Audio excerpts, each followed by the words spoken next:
Aleluia! Digno é o Cordeiro de todo louvor e de toda adoração. Amém? Aleluia! Boa noite, amados. A graça e a paz, vocês estão bem? Queira sentar um pouquinho. Quero dar as boas-vindas a todos vocês que estão aqui nessa noite. Fecha aí.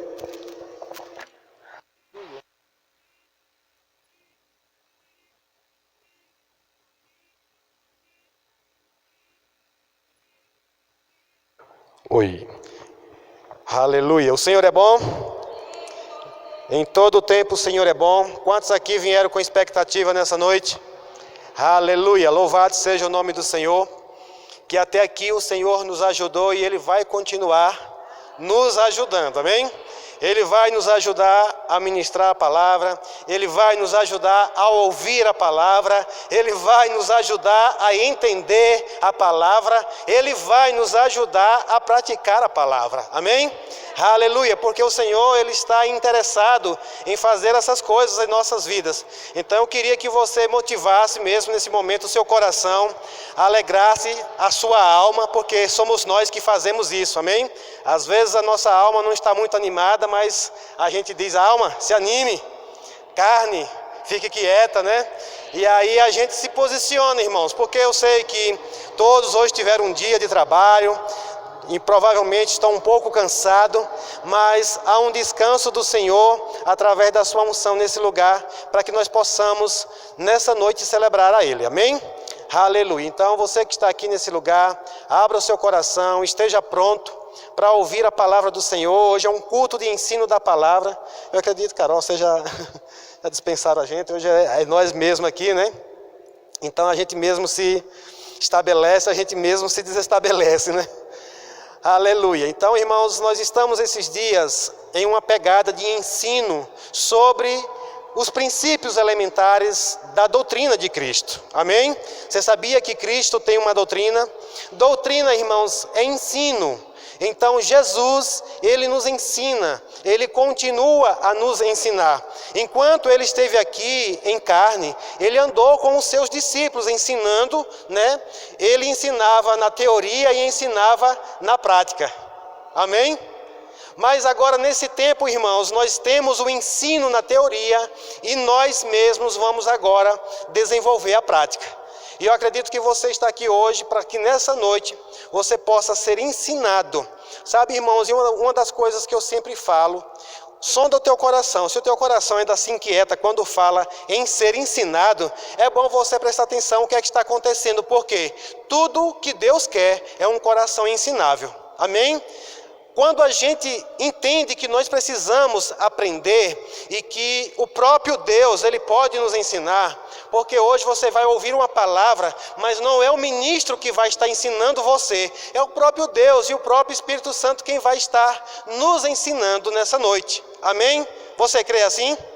Porque, irmãos, nós cremos numa unção de ensino nessa noite, através do Espírito Santo para ministrar o nosso coração. Então eu sempre digo que Jesus, Ele está sempre nos ensinando. Se nós somos um discípulo de Jesus, a palavra discípulo vem de ensino, né? E nós estamos em constante ensino, nós estamos em constante aprendizado. Então eu quero que nessa noite você prepare mesmo o seu coração para a palavra do Senhor. E nós cremos que no culto de ensino é um culto poderoso, onde pode muitas coisas acontecer. Você crê que num culto de ensino pode acontecer milagre? Você crê que pode acontecer cura? Você crê que pode acontecer provisão? Sim, irmãos, tudo pode, porque a palavra diz que conhecereis a verdade e a verdade vos libertará. De repente a gente está preso em alguma coisa e por conhecer essa verdade vai libertar nessa área. Amém? Então nós estamos esse mês aprendendo sobre as doutrinas de Cristo, sobre os princípios elementares da doutrina dele. Já vimos alguns assuntos aqui, não deu para falar tudo de cada um dos assuntos que já foram abordados aqui. Nós já falamos sobre arrependimento de obras mortas, fé em Deus, batismos, quem esteve aqui nessas quinta-feiras pôde desfrutar de todos esses ensinos. Eu fui ricamente abençoado. E hoje nós vamos dar continuidade. Hoje nós estaremos falando sobre mais um princípio elementar, sobre mais uma base da doutrina de Cristo. E, irmãos, eu quero já mencionar isso aqui para você. Quantos aqui são de Cristo hoje? Amém? Sabe, irmãos, pega isso daí. Os princípios elementares da doutrina de Cristo é o que define quem é um cristão, quem não é. Amém? Você pode ir para qualquer lugar e andar por aí, de repente visitar uma outra igreja, mas o que vai determinar se você está numa igreja que são os teus irmãos é se eles creem nos princípios elementares da doutrina de Cristo. Amém? Se eles não creem nos princípios elementares, eu vou dizer, essa é uma chave para você identificar quem é cristão, quem não é, porque a palavra do Senhor nos garante que são essas bases que definem um cristão, se ele é um seguidor de Cristo ou não. Amém? Então quero que você prepare o seu coração. Hoje nós vamos ouvir a palavra através da ministra Lene Peixinho. Ela está cheia do Espírito e cheia da palavra para trazer mais instruções para nós nessa noite. E eu gostaria que você já preparasse o seu coração para receber ela nessa noite. Pode vir para cá, Lene. Aleluia. Nós te louvamos, te agradecemos, Pai, pelo teu amor, pela tua bondade. Obrigado, Pai, pelo teu espírito de ensino nessa noite. A tua unção fluindo nesse lugar, favorecendo esse ambiente, para que nós possamos ouvir a palavra e sermos ricamente abençoados. Lene, você tem a palavra e você tem o Espírito Santo do Senhor para te conduzir nessa noite. Seja guiada pelo Espírito Santo do Senhor. Amém?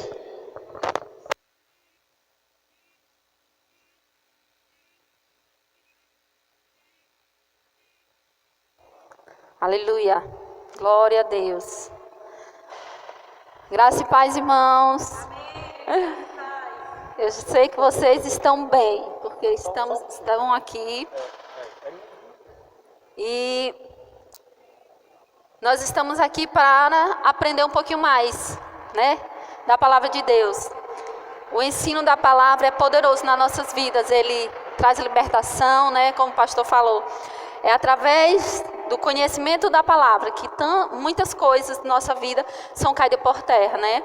Antes de você conhecer a palavra, você vivia de qualquer jeito. Mas quando nós conhecemos passamos a conhecer essa palavra, muitas coisas nós passamos a nos alinhar, né? E aí nós vamos nos libertando de várias coisas, né? Que atrapalhava nossa vida espiritual, que atrapalhava a nossa intimidade com Deus. Baixa mais? Tá bom? Tá, tudo bem. Então, nós, nas quinta-feiras nobres, nós estamos abordando esse assunto sobre doutrinas básicas. São doutrinas que não pode faltar na vida do cristão. E na igreja, numa igreja que prega a palavra. Na igreja de Jesus Cristo. Por quê? Porque são elementos base, né? Nós costumamos falar assim, uma casa, ela precisa de um alicerce, né? E estes fundamentos aqui é como um alicerce na vida do cristão, que não pode faltar. Lá no início, na época dos apóstolos, nas igrejas, eles ensinavam, a primeira coisa que eles ensinavam era esses princípios. Por quê? Todo cristão que nascia de novo tinha que aprender logo esses princípios básicos, para que eles aprendiam na teoria e na prática, e eles praticavam na prática, né? Por quê? Porque o verdadeiro cristão, ele tem que estar com esses princípios ativados dentro dele, né? Então, vamos ler lá em Hebreus 6. Nós já falamos já foi ensinado aqui sobre arrependimento de obras mortas, sobre batismo, né, que nós aprendemos quinta-feira, que foi poderoso. E hoje nós vamos falar um pouquinho mais sobre esses princípios, que são 6 princípios, né? Nós já aprendemos sobre arrependimento de obras mortas, sobre fé em Deus, e sobre batismos, né? Já foram 3 princípios que já foi ensinado aqui. E hoje nós vamos falar sobre imposição de mão. Então vamos ler lá em Hebreus 6, versículo 1, que diz assim: portanto, deixemos os ensinos elementares. Ou seja, vamos aprender sobre os ensinos essenciais, elementares, básicos, que não pode faltar. Aí diz assim, a respeito de Cristo, ou seja, os elementos básicos de Cristo. Avançamos para a maturidade, sem lançar novamente. Deixa eu voltar aqui.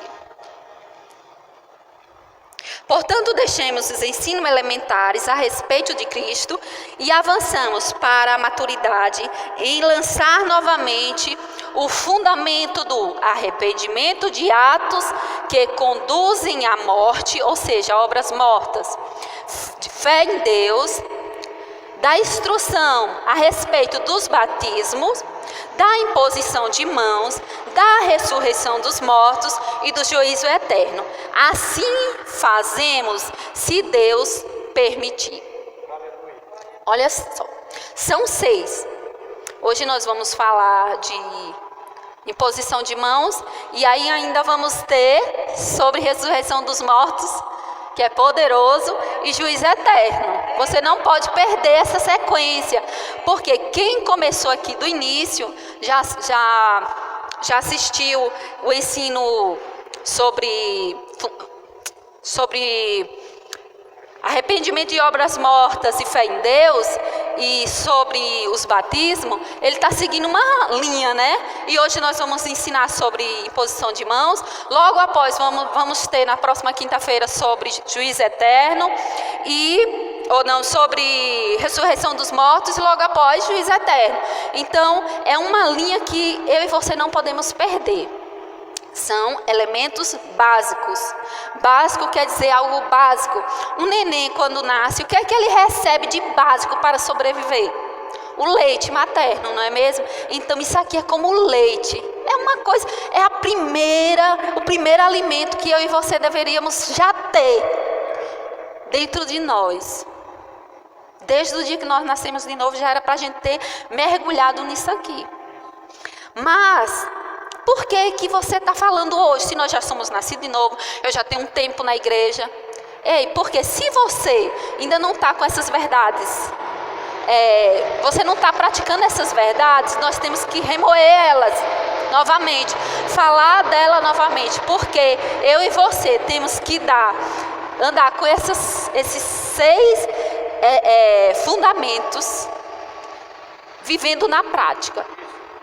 Então, hoje nós vamos falar sobre imposição de mãos.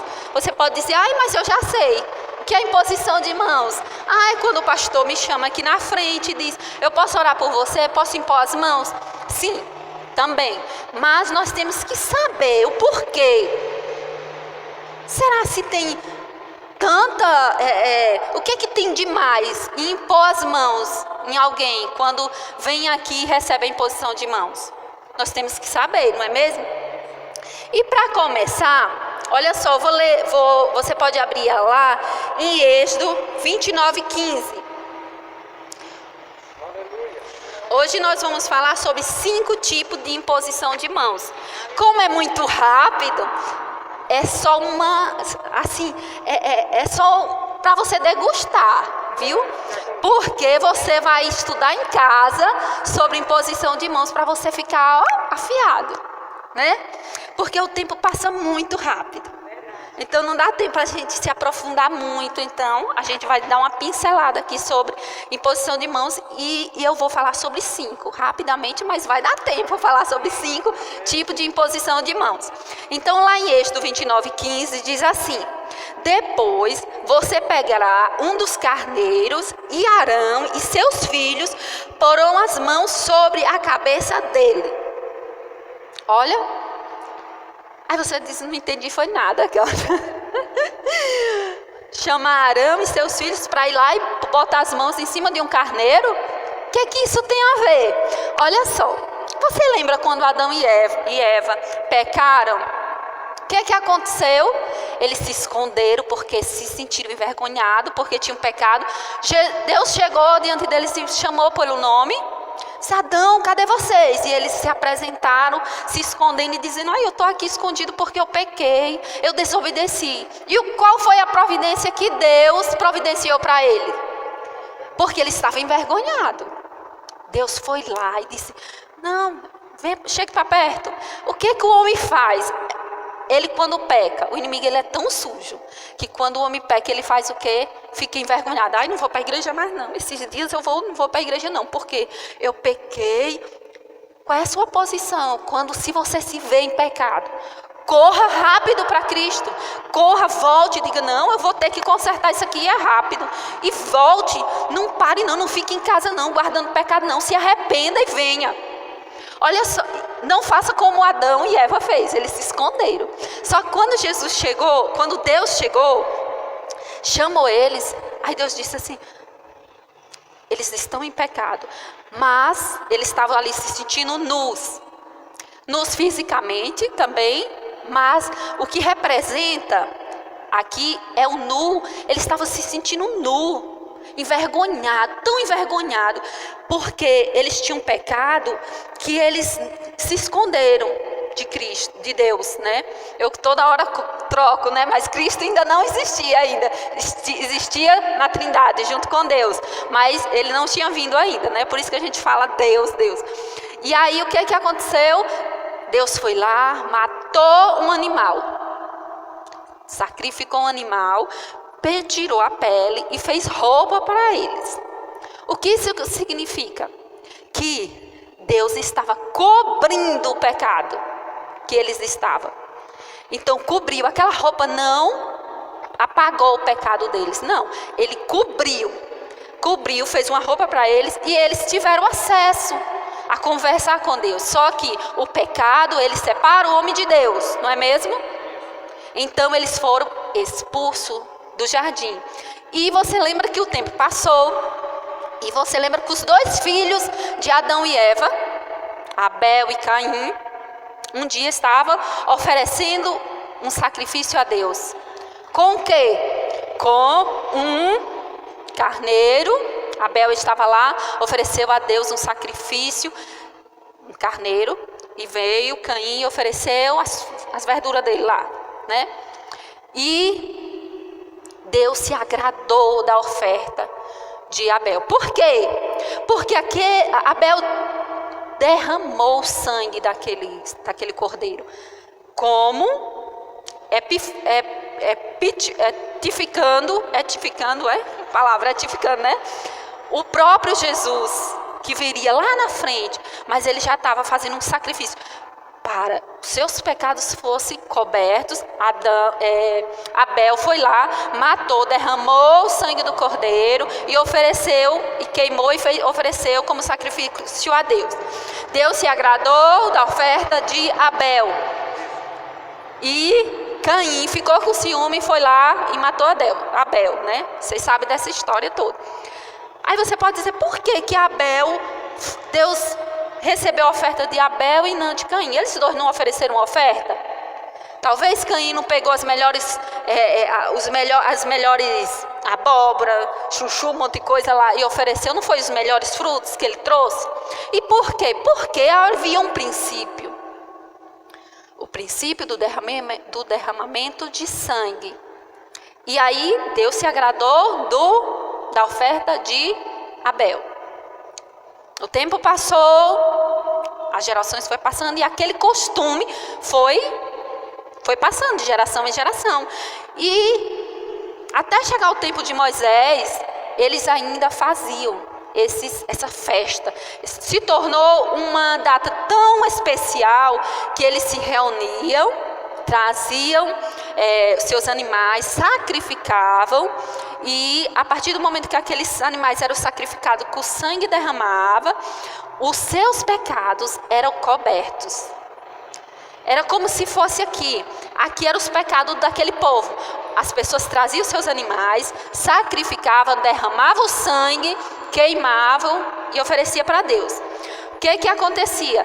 era como se aqui é o pecado, aquele sangue cobrisse os pecados. E Deus olhava para o homem, mas não via o pecado. Via só o homem, mas não via o pecado dele. Aquele pecado estava lá, mas estava cobrindo. E aí existia uma festa em comemoração a isso. Eles tiravam um dia do ano para fazer este tipo de ritual, vamos dizer assim, sacrificar os animais. E os sumos sacerdotes, que era aqui como nós lemos, que era Arão, né? Arão e seus filhos faziam parte do sumo sacerdote que a gente leu, que diz assim: depois você pegará um dos carneiros,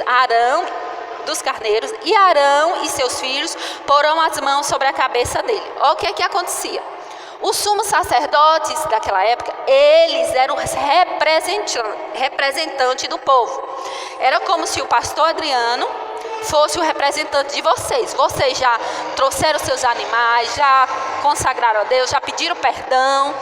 Só que vinha o pastor e pegava dois carneiros. Esses carneiros tinham que ser limpos, sem mancha, perfeitos. Não podia ter nenhum defeito. Eles pegavam aquele carneirinho, o melhor que eles tinham, ele ia lá e separava para aquele sacrifício. Pegavam 2. Então o pastor Adriano trazia os bodes, os 2 carneiros, e sacrificava a Deus. Para quê? Para o perdão de pecado de vocês, né? Para que seus pecados fossem cobertos. E Arão, ele separava os 2 bodes. Um ele sacrificava e oferecia a Deus. O outro, ele colocava as mãos sobre o bode, representando o povo, né? Ele colocava as mãos representando o povo. Então ele pegava o bode, colocava as mãos, era como se ele estivesse pegando o pecado de todos vocês aqui, como se o pastor estivesse pegando o pecado de todos vocês, e vinha e colocava as mãos sobre o bode. E o pecado de vocês eram cobertos e vocês ficavam livres. Então aquele povo ficava livre durante 1 ano, né? Tentando não pecar mais durante aquele tempo. Todo ano eles faziam era uma festa que era preparada só para essa cerimônia. Era uma cerimônia muito reverenciada por todos. Era algo que aquele povo, eles jejuavam, eles se consagravam, eles se separavam. Até sexo eles não praticavam. Em alguns estudos dizem que nem sexo eles praticavam durante aquela semana, né? Para eles estarem preparados para aquela cerimônia. Porque o sumo sacerdote ia lá, fazia aquela cerimônia de colocar as mãos, representando o pecado deles, né? Então era algo poderoso para eles. E quem providenciou isso foi o próprio Deus, né? Para que Deus tivesse mais intimidade com ele. Porque Deus, ele é tão poderoso, tão maravilhoso, que por mais que o homem pecasse, ele estava sempre procurando, fazendo uma estratégia para ter contato mais com o homem. E quando o homem pecava, então o homem se separava de Deus. Então quando acontecia essa cerimônia, era como se Deus cobrisse, e Deus olhasse, voltasse a ter mais comunhão com o homem novamente. E aquele bode que era sacrificado. O bode que ele que ele colocava as mãos, eles pegavam aquele bode, depois ele passava a ficar contaminado com o pecado. É uma simbologia, né? Mas Jesus não veio como cordeiro lá na frente. Só que nesse tempo dessa cerimônia, Jesus ainda não tinha vindo encarnado. Eles pegavam aquele bode, contaminado com o pecado de toda aquela nação, e eles levavam para um lugar bem distante, simbolizando aqui o pecado se afastou do povo. E eles lançavam aquele bode lá no deserto, para ele morrer lá, bem distante, longe do povo. Então era uma cerimônia muito linda, porque eles criam totalmente, agora sim, Deus recebeu o sacrifício do cordeiro que foi ali sacrificado, queimado, Deus recebeu, e aqui o pecado, eles soltavam ele no deserto para morrer lá no deserto. Era algo que eles faziam todo ano. Essa comemoração se chamava expiação. Por que muita gente até hoje ainda fala bode expiatório? Era algo que eles usavam muito. Por quê? Porque era um costume daquela época, lá no início, antes de Jesus vir encarnado. Só que Jesus veio e foi uma libertação. Para mim e para você.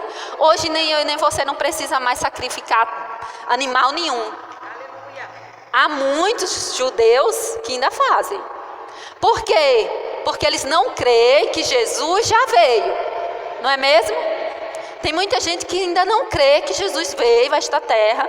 Por que eles não creem? Porque eles esperavam um Jesus que nascesse num palácio e governasse aquela... E viesse reinar. Só que Jesus nasceu aonde? Na manjedoura. Lá, desprezado ainda. E eles esperavam Jesus que descesse do céu, que fosse aquela, né? E quando eles viram aquele Jesus simples, nascer numa manjedoura, eles não acreditaram. E não acreditam até hoje, viu? Há muitos judeus que não acreditam até hoje, e continua fazendo sacrifícios, só que diante de Deus não vale de nada. Por quê? Porque Jesus veio, e quando Jesus veio, o que é que Jesus fez por nós? Ele foi o próprio sacrifício. Não precisa mais matar animal nenhum. Por quê? Jesus morreu na cruz, derramou o seu sangue, e ele não cobria mais o pecado, ele limpava. Nossos pecados, por isso que nossos pecados eles não são mais cobertos. O que a Bíblia diz? Que os nossos pecados hoje, quando você aceita Jesus, nasce de novo, confessa Jesus como seu Salvador, confessa os seus pecados, ele lança fora e nem lembra mais.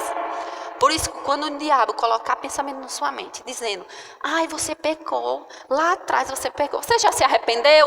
Sinta-se livre. Porque Jesus, ele já te perdoou e ele lançou bem longe, igual aquele bode, quando saía contaminado com o pecado, que ele soltava bem longe.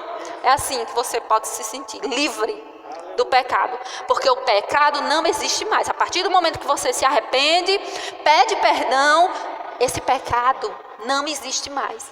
Tem muita gente que diz assim, ai, vocês são crentes, vocês se sentem melhor do que os outros. Parece que dizem que são santos, que não peca. Pode até pecar, mas quando a gente peca, o que a gente faz? Corre logo para os pés de Jesus e se arrepende. E diz, pai, eu pequei, eu errei aqui, pai, eu errei nisso aqui. E aí você fica limpo de novo. E foi para isso que Jesus veio. Naquele tempo, precisava daqueles rituais, trazer um animal, trazer outro para ser sacrificado. Hoje Jesus já morreu por nós. Ele já derramou sangue que purifica todo o pecado, né?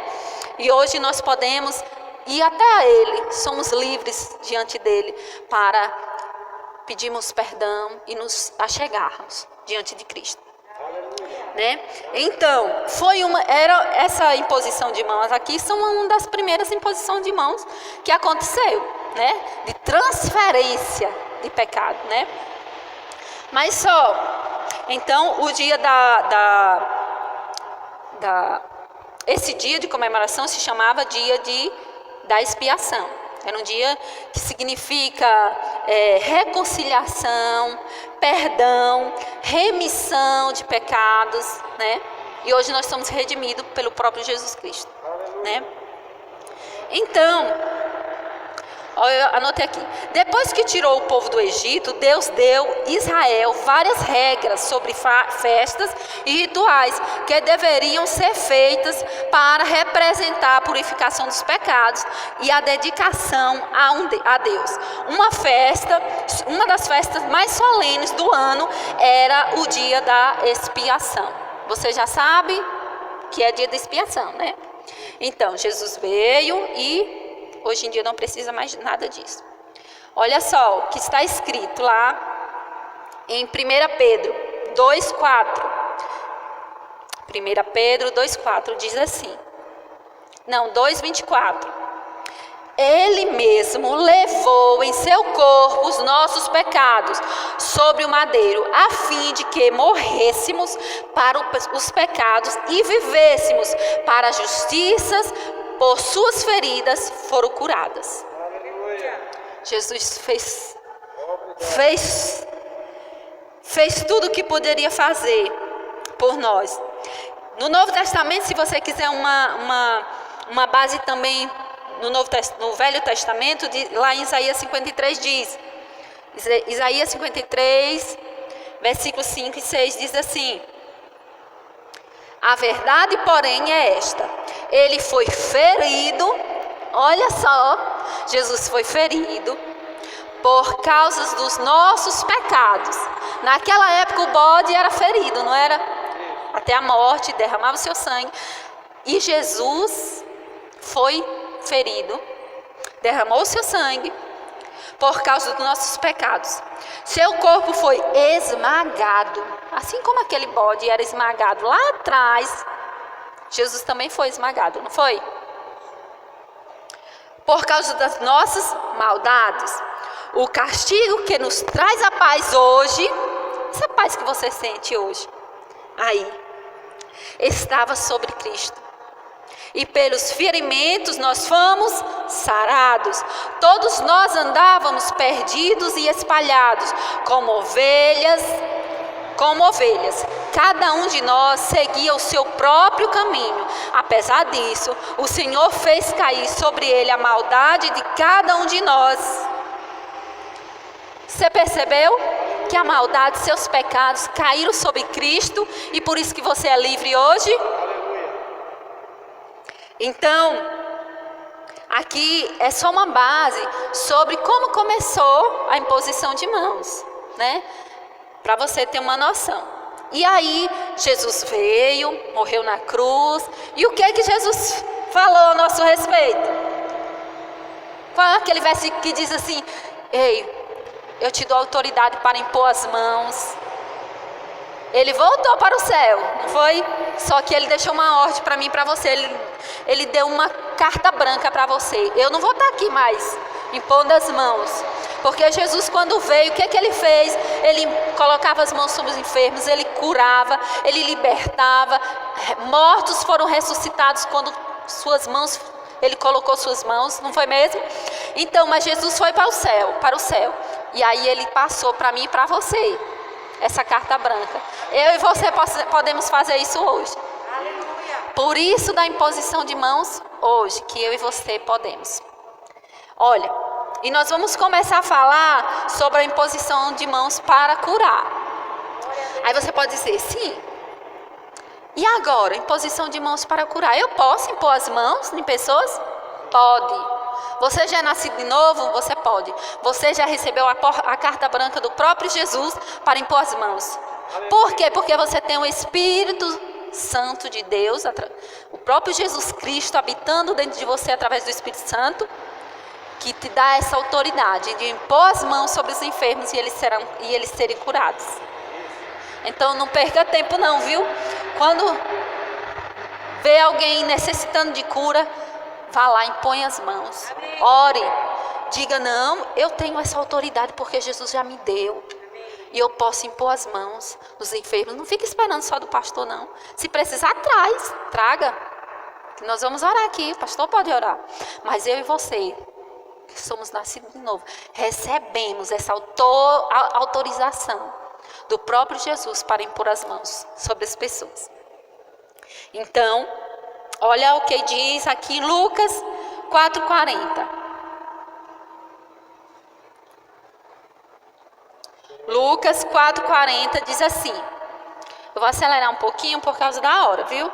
Ao pôr do sol, todos os que tinham enfermos com diferentes tipos de doenças trouxeram a Jesus e ele os curava, impondo as mãos. Olha o que Jesus fazia quando estava aqui. O povo trazia aquele povo doente, enfermos, endemoniados, traziam tudo para Jesus impor as mãos e eles serem curados. Só que aí Jesus foi para o céu, não foi?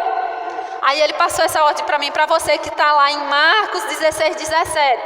Que diz assim, Marcos 16, 17. E eu já vou ler. Estes sinais hão de acompanhar aqueles que creem. Olha só. Qual é o requisito que eu e você precisa ter para impor as mãos sobre os enfermos? Crer. Se você crê em cura, você pode impor as mãos, né? Então, esses sinais hão de acompanhar os que crerem. Aqueles que creem em meu nome expelirão ou expulsarão, que seja, demônios, falarão novas línguas, pegarão em serpentes, e se alguma coisa mortífera beber, não lhe fará mal algum. Se impuserem as mãos, isso aqui é para mim e para você, viu? Se você impuser as mãos sobre os enfermos, eles ficarão curados.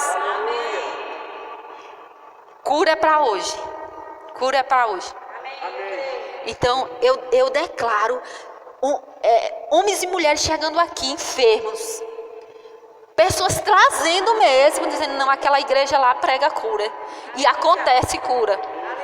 E pessoas chegando aqui enfermos e saindo curadas. Essa igreja sendo reconhecida como uma igreja de cura. Além, já é conhecida como a igreja da fé, da palavra e da cura também. Pessoas chegando aqui dizendo, eu fui lá naquela igreja, irmão, eu recebi a cura. O irmão orou por mim e eu no outro dia amanheci curado. E testemunhos acontecendo por aí, através de mim e de você. Ai, aquela irmã que faz parte lá daquela igreja orou por mim, minha filha. Ela ligou para mim, fiz uma oração por telefone, imediatamente ela foi curada. Tempo poderoso. Vai chegar, viu? Vai chegar esse tempo, só depende de mim e de você. Viu? Aí essa aí é a primeira imposição de mãos para cura. Você já entendeu que imposição de mãos para cura é bíblico e eu e você podemos impor as mãos, não é mesmo? Aí vamos lá. Eu já comecei em mim mesmo. Tem que ser. Não precisa você só orar para impor as mãos nos outros, não. Impõe, levantou algum problema, bote a mão em cima e repreenda em nome de Jesus, né? E vai acontecer. Agora nós vamos falar sobre imposição de mãos para delegar pessoas. Olha o que acontece aqui. Muitas vezes, aqui mesmo, o pastor ele já delegou alguns irmãos para estar aqui ministrando. Já recebi imposição de mãos para isso. Para trabalhar na diaconia, né, no louvor. O pastor chama e coloca as mãos, não é mesmo? Ele diz, olha, vem fazer parte do louvor, preciso de você aqui no louvor. E ele ora sobre nós. Nós recebemos a imposição de mãos para isso. Então, é bíblico imposição de mãos para levantar pessoas. E aí, vamos ler lá em Atos 13. Atos 13, capítulo 1. Atos 13, versículo 1, que diz assim. Vou esperar você achar. Atos 13, 1, diz assim.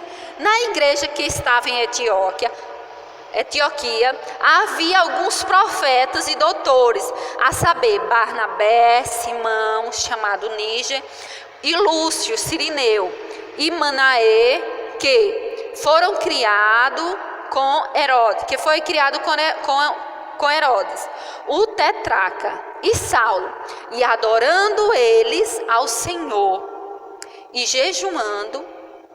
Olha o que eles receberam do Espírito Santo. Eles estavam lá, orando e jejuando ao Senhor. Olha o que eles receberam do Espírito Santo. Receberam uma ordem. E disse o Espírito Santo a eles: apartai-me a Barnabé e a Saulo para a obra que eu os tenho chamado. Então, jejuando e orando e impondo sobre ele as mãos, os despediram. Olha só, Aqui, esses homens estavam orando a Deus, né, pedindo uma direção, e o Espírito Santo falou com eles, disse: separa Barnabé e Saulo, põe as mãos sobre eles e manda eles sair pregando o evangelho. Eles já estão preparados. E aí eles puseram as mãos sobre eles e eles receberam a imposição de mãos e saíram preparados, capacitados, debaixo de uma unção para ir pregar o evangelho. Aí você pode pensar assim: mas lá em 1 Timóteo diz assim, olha o que está escrito lá em 2 Timóteo: não tenha pressa para impor as mãos sobre alguém, não seja cúmplice dos pecados dos outros, conserva-te puro. Em outra versão diz assim: a ninguém impõe as mãos precipitadamente. Meu irmão, esse versículo que diz assim, não impõe as mãos sobre pessoas precipitadamente, não é você, o irmão está enfermo, eu vou lá impor as mãos, eu não posso impor as mãos nele precipitadamente. Não é sobre isso.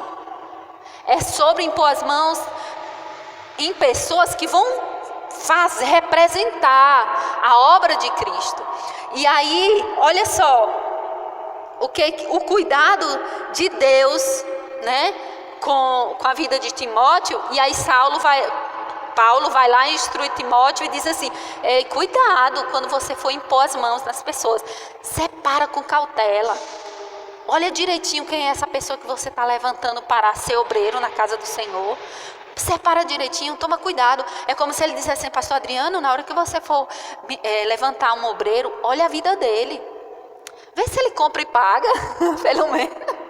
Tem gente que é levantado por aí para ser pastor, obreiro, que só Jesus na causa, né? Não representa nada Cristo na terra, né? Compra e não paga, e não sei o quê. Por que Paulo deu essa instrução a Timóteo? Para ele ter cuidado nessa área, não chamar qualquer pessoa para estar aqui na frente. Olha, irmão, isso não quer dizer que eu sou melhor que você, não, viu? Não. Isso só quer dizer que é um cuidado para que, quando for levantar algum obreiro para a obra, a gente possa ver como é que aquela pessoa se procede diante da sociedade. Se aquela pessoa não está saindo envergonhando o nome do Senhor por aí. Então era esse cuidado que Paulo teve com Timóteo e deu essa instrução: ei, Timóteo, não saia colocando as mãos sobre qualquer pessoa, não, para colocar ele para ser um líder, não. Foi sobre isso que Paulo instruiu. E tem muita gente que usa essa passagem como se fosse assim: não coloque as mãos em qualquer pessoa precipitadamente, não. Isso foi para esse caso, viu? Então, foi para para esse tipo de situação que Paulo instruiu Timóteo. Então, você já sabe que a imposição de mãos para a cura, nós já acabamos de falar, e para delegar pessoas, né? Precisa de imposição de mãos, sim. Para quê? Para receber uma unção diferente. Porque a unção que o pastor Adriano tem, eu não tenho, você não tem. Então, você pode chegar: pastor Adriano, ore aqui por mim, eu estou passando por querendo fazer isso na obra do Senhor, eu estou com um projeto assim, pastor Adriano, ore por mim. E ele pode impor as mãos sobre você, para que você voe mais alto, né? Receba a unção da vida dele. A imposição de mãos é transferência. Eu só posso impor suas mãos para, por exemplo, pastor Adriano, que pode impor as mãos sobre Eugênia. Por quê? Porque Eugênia não tem a unção que ele tem, que ele já recebeu. Então, ele pode impor as mãos. Então, eu não posso impor as mãos em outra pessoa se eu não sou delegada para aquilo. Pastor Adriano já foi consagrado, já foi levantado, né? Ele é representante neste lugar para fazer isso, impor as mãos em outros. E aí, agora nós vamos falar um pouquinho sobre a imposição de mãos para receber dons. que é bíblico também. Viu? Dons é algo poderoso que o Senhor tem para nos dar, e nós podemos sim receber através da imposição de mãos. Às vezes o dom que o pastor tem, que a Eugênia tem, eu não tenho, eu posso receber a imposição de mãos dela, porque ela já tem um dom, por exemplo, o dom de profecia, ela já tem, ela pode impor as mãos sobre mim. E colocar as mãos e declarar o dom de profecia sobre a minha vida. Entendeu? E aí, você pode abrir lá em 1 Timóteo. 1 Timóteo 4,14 diz assim: não seja negligente para com o dom que você recebeu, o qual lhe foi dado mediante a profecia e a imposição de mãos do presbitério. Olha o que Paulo falou com Timóteo. Timóteo já tinha recebido imposição de mãos para dons, sobre dons, né? Ele já tinha recebido aquela habilidade para fazer coisas, prodígios. Só que ele estava ali, ele recebeu a imposição de mãos e ele estava um pouco amedrontado devido à situação daquela época lá. Então, vocês lembram que a perseguição naquela época era grande. Tinha pessoas que eram até mortas quando quando sabia, aquela pessoa está impondo as mãos sobre aquele para curar, para Deus agir. Quando descobria, aquela pessoa era perseguida. Então, Timóteo, ele já tinha recebido esse dom com imposição de mãos, só que ele estava tímido. E o que Paulo fez? Falou assim: ei, Timóteo, não seja negligente, você já tem o dom. Bote para fora, Timóteo. Bote para fora esse dom que você recebeu por imposição de mãos, mediante profecia. Então, Timóteo já tinha recebido aquela unção. Por exemplo, o pastor ora por mim e me impõe as mãos e diz: Lene, você já está capacitada para isso. Ele impõe as mãos, ora por mim, derrama uma unção sobre mim, e aí eu fico ainda tímida. Gente, para estar aqui na frente, foi muita imposição de mãos, viu? Porque eu era muito fechada para o lado de falar. Estou aprendendo, gente. Estou começando a desenvolver. Estou como um bebê ainda, né? Mas não um bebê espiritual. Mas eu já recebi imposição de mãos. Lene, você pode ministrar a palavra. A gente não se sente insegura. É como se Paulo estivesse assim dizendo: Timóteo, não se sente insegura. É como o pastor diz: Lene, não precisa você se sentir segura. Você tem que começar. Para eu estar aqui ensinando aqui, eu tenho que começar, não é mesmo? Para mim me desenvolver, para daqui lá na frente eu estar ensinando aqui, você dizer: que mulher que ensina, que professora top é essa? Precisa ter um começo. Quem sabe você está presenciando esse começo hoje, né? De mim aqui, começando a trazer algumas instruções para você. Mas nós precisamos começar. E aí é como se o pastor estivesse dizendo: Lene, você já recebeu a imposição de mãos. Bote para fora o dom que você já tem dentro de você. Você já tem esse conhecimento dentro de você. Abra sua boca, fale do seu jeito, mas fale. Não fique para você não. Porque se você não falar, você nunca vai desenvolver esse dom que está dentro de você. E é o que eu digo para você: não fique calado, não fique tímido. Nós, para começarmos no primeiro dia, é devagarzinho mesmo. Mas nós temos que começar para que lá na frente a gente olhe para trás e diz: antigamente eu não conseguia nem chegar perante um amigo e começar a falar de Deus. Eu tinha tanto receio, tanto medo. Ei, não se sinta medroso não, quando você estiver lá com seu amigo e vir aquela vontade, o Espírito Santo começar a dizer: fala do meu amor para ele. Não se sinta medo não, você já é capacitado para isso. Porque Deus, Ele levanta aquelas pessoas que se sentem incapacitadas. Você está se sentindo incapacitado? É Deus que te capacita. Deus te capacita para isso. E aí você vai começando falando devagarinho. Daqui a pouco, meu irmão, não vai... Quem chegar perto de você, já imediatamente você já vai estar ali com a palavra preparada para falar. Vai ser algo normal. Mas no início, é difícil, todo começo, né? Então, nós temos que desenvolver. E foi o que Paulo disse aqui. Olha só o que Paulo, eu não vou pedir para vocês abrir não, viu? Olha só o que Paulo disse assim, disse para Timóteo. Ele disse, se desperte, né? O dom que você já recebeu. E aí parece que Timóteo continuou ainda tímidozinho. Mesmo recebendo esse alerta, Timóteo parece que ainda ficou um pouquinho tímido. Olha o que é que Paulo disse para ele depois, lá em 2 Timóteo 1,6. Ele disse assim, por essa razão venho te lembrar de novo. Era como se ele tivesse dito, rapaz, eu já te chamei a atenção 1, 2 vezes, mas eu vou te lembrar novamente. Venho te lembrar novamente que reavive o dom de Deus que existe em você pela imposição de mãos. Tem vezes que é assim mesmo. Nós temos que ser empurrados. É por isso que nós temos que estar em comunhão. É assim. Às vezes você está ali quietinho e aí você recebe um incentivo. Ei, meu irmão, você já tem Jesus na sua vida. Você já é nascido de novo. Você pode ganhar outros para Jesus. Porque você já tem para dar, não é? Então, Paulo chamou a atenção novamente de Timóteo aqui e disse assim, ei, você já recebeu os dons e eu vou te lembrar novamente, vou te chamar a atenção novamente. Lembre, reavive o dom de Deus que está em você pela imposição de mãos que você já recebeu. Bote para fora os dons que você recebeu, as habilidades.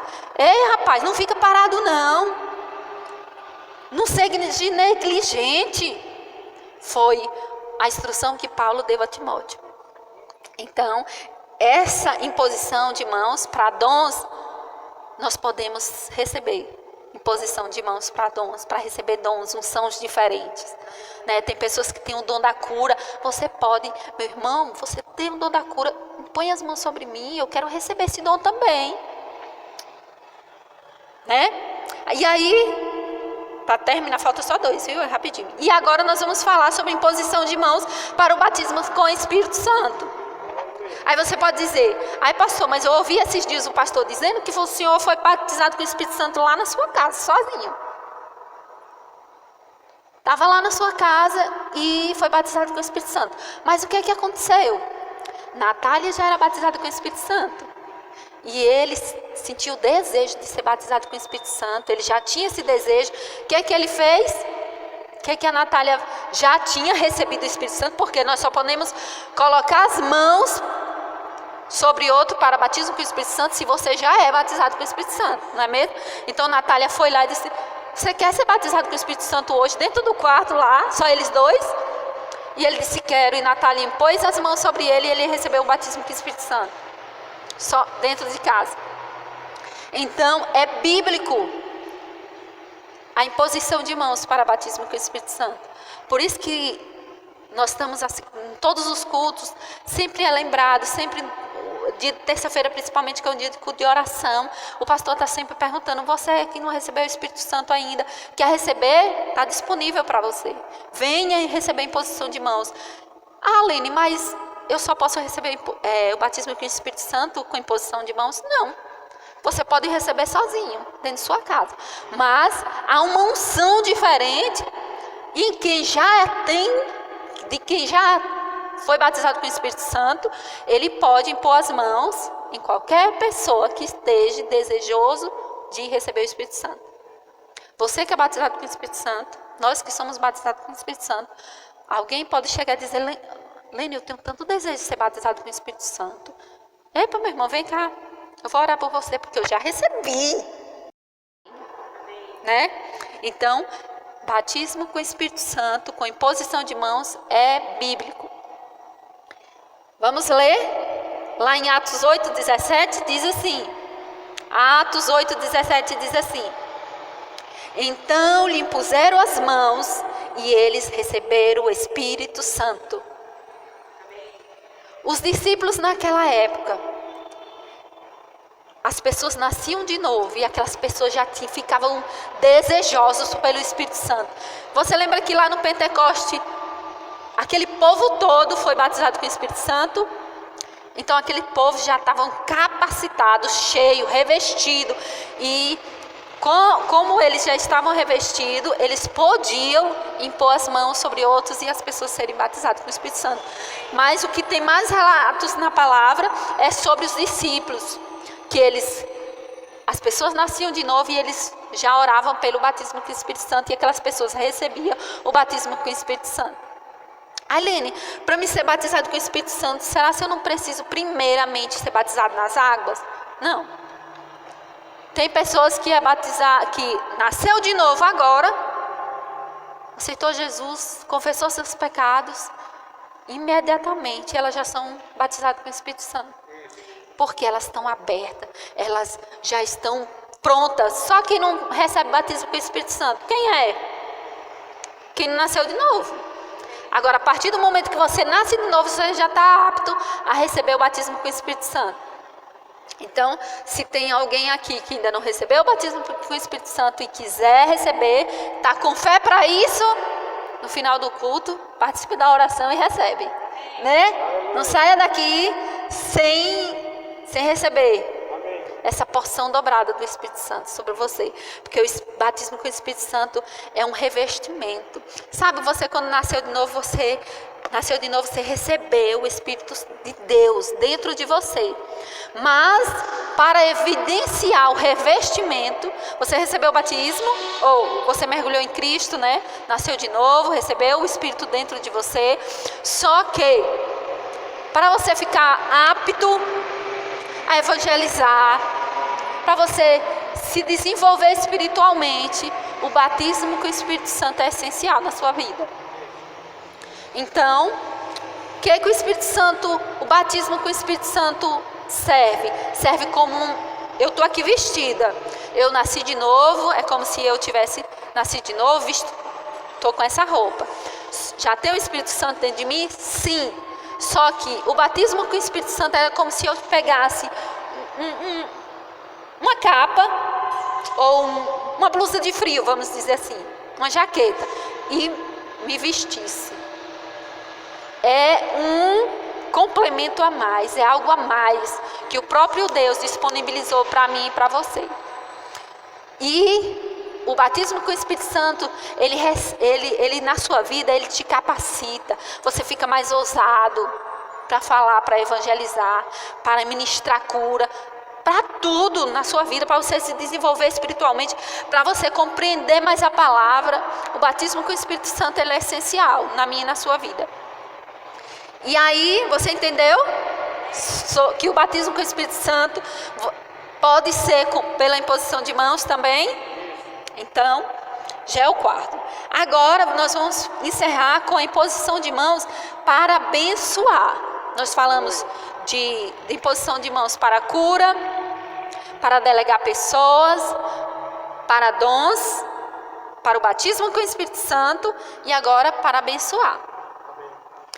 A imposição de mãos para ser abençoado, para receber bênção, sim. Olha lá em Gênesis 48:14, você pode abrir. Gênesis 48:14. Antigamente, lá na Antiga Aliança, havia muito disso, de quando o pai tinha um filho, o que ele fazia? O filho mais velho nascia, aí nascia outro, só que o primeiro filho, o pai ia lá e abençoava aquele filho. Como o filho primogênito, ele abençoava aquele filho. Por isso que hoje é uma cultura que tem sido colocado de lado por muitas famílias, que é a bênção. Você sabe de onde veio o bença pai, bença mãe, pedindo a bênção? Às vezes é uma coisa tão corriqueira, hoje em dia passa banalizado, mas não era. A bênção, quando você pede bença pai, era como se você estivesse dizendo assim: pai, me abençoa aqui. Me abençoa aqui para me ter um dia maravilhoso. Quando você ia viajar, você ia lá, sua benção, pai. Era como se o pai, você dizia: pai, me abençoa aqui para me ter uma jornada abençoada, para me ser bem sucedido. Se eu e você bem soubéssemos, quando a gente Nós temos Jesus hoje, nós podemos pedir essa bênção a Deus, mas isso não isenta de você pedir a bênção ao seu pai. Por isso a importância de você que tem filhos, principalmente filho pequeno ainda, você está sempre abençoando ele. Botar no costume de ensinar, ei, você precisa da bênção do seu pai. Me peça a bênção, para eles aprender esse princípio que é poderoso na vida deles. Gente, antigamente não tinha nenhum filho que acordasse de manhã que não desse a bênção. Se não desse a bênção, levava era logo uns cacetes. Logo cedo, tinha que pedir a bênção. E à noite mesmo, às vezes a gente ia deitar tudo. Fulana, tá esquecendo nada não? Eu sou novinha, gente. Mas eu sou desse tempo. Que tinha que. Mas é para hoje também, né? Você pode incentivar o seu filho, ensinar o seu filho a pedir a sua bênção. Quando ele for fazer uma viagem, ei filho, deixa eu lhe abençoar antes de você ir. Ore por ele, abençoe ele. Porque é bíblico. Gente, olha o que é que está aqui, que eu pedi para você abrir lá em Gênesis 48, 14, diz assim: mas Israel aqui era Jacó, né? Mas, vou trocar pelo Jacó. Mas Jacó estendeu a mão direita e pôs sobre a cabeça de Efraim, que era o filho de José, que era o mais novo, e pôs a mão esquerda sobre a cabeça de Manassés, que era o mais velho. Manassés, o primogênito. Não vou ler de novo. Eu pulei aqui um negócio. Que minhas vistas, gente, estou precisando de óculos. Vou ler de novo. Mas Israel estendeu a mão direita e a pôs sobre a cabeça de Efraim, que era o mais novo, e pôs a mão esquerda sobre a cabeça de Manassés, cruzando as mãos, mesmo sendo Manassés o primogênito, e abençoou José, dizendo: o Deus em cuja presença andaram meus pais, Abraão e Isaque, o Deus que tem sido o meu pastor durante a minha vida até este dia. Olha o que aconteceu aqui. Jacó, você sabe que ele recebeu a bênção lá atrás de Isaque. Quando nasceu Jacó e Esaú, o que a mãe fez?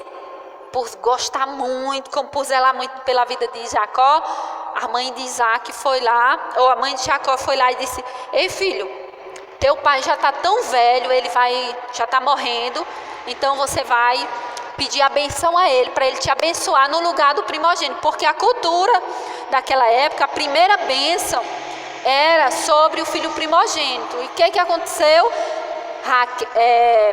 Raquel foi? Foi Raquel, a esposa de Isaque? Rebeca, né? Rebeca incentivou o filho mais novo a pedir a bênção a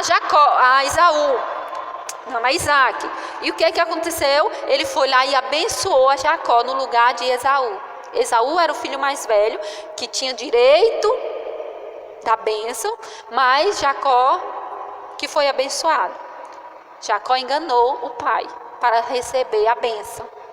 Olha que coisa, que era algo tão importante que Isaque, ele foi lá, enganou o pai para receber a bênção dele. Por quê? Porque ele sabia que quem recebesse a bênção do pai tinha uma boa jornada durante sua vida. Mas ele tinha feito lá atrás um combinado com Esaú, porque Esaú chegou com fome, estava trabalhando, estava lá na sua labuta, e quando ele chegou, Jacó estava comendo algo gostoso, e ele disse assim: ai, me dá um pouquinho. Ele disse: não dou. Ele disse: me dá um pouco, eu estou com fome. E ele disse que não dava. Então ele disse assim: eu dou, só se você trocar a sua primogenitura. Que era isso? Na hora que meu pai for lhe abençoar, no final da vida dele, quando ele for te abençoar, eu que vou ser abençoado no seu lugar. Aí ele estava com fome, agoniado, disse: tá bom, trocado. E aí Jacó foi lá naquele dia e se vestiu com roupas peludas e recebeu a bênção de Isaac. E aqui, lá na frente, esse mesmo Jacó que recebeu a bênção, ele estava impondo as mãos sobre os filhos de José, que eram seus netos. E ele impôs as mãos sobre ele para abençoar. Então, imposição de mãos é bíblico, né? Jesus, quando veio aqui na terra, tem uma passagem que diz assim, que Jesus estava lá e as mães traziam os seus filhos e diziam: ei, toca aqui no meu filho, coloca as mãos sobre meus filhos e abençoa eles. E Jesus, uma certa vez, os discípulos até falaram: não, tira essas crianças estão bagunçando aqui, não, tira essas crianças, que as mães tinham levado até Jesus, para que Jesus o abençoasse com suas mãos, né? E Jesus, quando viu aquilo, disse: não, pode trazer as crianças, pode deixar essas criancinhas, vem cá. E Jesus abençoou aquelas crianças e disse que aquelas crianças, delas era o reino dos céus. Então, imposição de mãos para receber bênção é lícito, é para os dias de hoje. Então, quantas vezes nós oramos aqui: você quer receber uma bênção, venha até aqui à frente que nós vamos impor as mãos sobre você. É bíblico. Então, esse assunto de imposição de mãos, ele é bem extenso, tem vários tipos de imposição de mãos. Mas, como o tempo era bem corrido, eu falei só sobre imposição de mãos para a cura, para delegar pessoas, para levantar obreiros, para levantar pastores. Não é porque aquela pessoa tem uma habilidade. Eu vi que aquela pessoa canta maravilhosamente, eu vou botar ela aqui de qualquer jeito. Não, você é chamado, o Espírito Santo fala com quem está aqui na frente, com o líder, e ele te chama, te convoca e coloca suas mãos, impõe suas mãos, e você é delegado. Assim como pastores recebem posição de mãos, né, para serem obreiros na obra do Senhor. Então nós falamos sobre imposição de mãos para cura, para delegar pessoas, para batismo com o Espírito Santo, que é lícito, que eu e você que já temos o Espírito Santo podemos colocar as mãos, e também sobre cura, que eu e você podemos orar por cura, menos sobre imposição de mãos para delegar pessoas. Eu e você não podemos fazer isso, certo? Mas para orar por enfermos, para batismo com o Espírito Santo, para abençoar, eu e você podemos. Você é livre e deve. Você que tem seus filhos, não deixe de abençoar eles, não. Não deixe de impor as mãos sobre seus filhos, porque a diferença é grande na vida de uma criança que é abençoada pelos seus pais, principalmente, porque você é autoridade dentro da sua casa.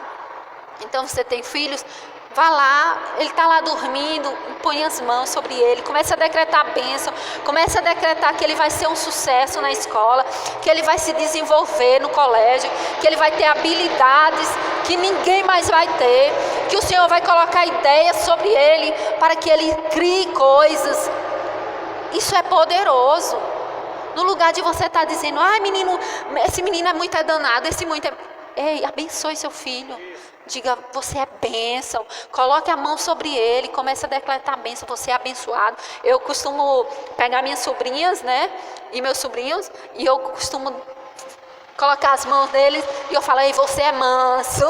Você é manso. Quando eles estão espoletinha lá dentro de casa, eu digo: ei, vem cá, você é manso. Você tem um que diz assim: eu não vou saber ler nunca vou ser. Tá agoniado para aprender a ler, viu? Tá naquela fase que quer aprender a ler de todo custo. E eu não consigo. Consegue. Deus vai te dar habilidades para você aprender a ler, para você desenvolver. E aí a gente vai impondo as mãos. Então você deve sim impor as mãos sobre qualquer coisa. Sua geladeira. Vá lá, abra sua geladeira, comece a impor as mãos e comece a declarar coisas. Eu declaro minha geladeira cheia. Eu não aceito ver minha geladeira assim. Eu quero. Comece a dizer o que você quer dentro de sua geladeira, impondo as mãos. Na sua mesa, na minha mesa não vai faltar alimento. Vai ter tudo. Vai ter fartura dentro da minha casa. No seu guarda-roupa, vai dizendo o que você quer. Coloca as suas mãos, porque as suas mãos têm poder, sai poder. É algo simbólico, mas que tem um resultado poderoso. A imposição de mãos. Então, não tenha a imposição de mãos como uma coisa simples, não. Quando você vir aqui na frente, quando alguém, um pastor, uma irmã chegar lá, irmão, eu vou orar por você sobre isso, vou impor suas mãos, se submeta, receba. Porque se você não receber, também esteja inclinado para receber, você não vai receber também, né? Depende de você, depende da sua fé. Então, venha com fé. Quando o pastor dizer, vem aqui receber o batismo com o Espírito Santo, você crê, venha crendo. Considere a imposição de mãos. A palavra considerar é você dar crédito à imposição de mãos, que é bíblico e tem um poder extraordinário. Viu? Que Deus abençoe a sua vida e que esse entendimento sobre imposição de mãos venha contribuir para a sua vida, para o seu crescimento espiritual. E sabendo que a partir de hoje você pode sim impor as mãos e enfermos e eles serão curados.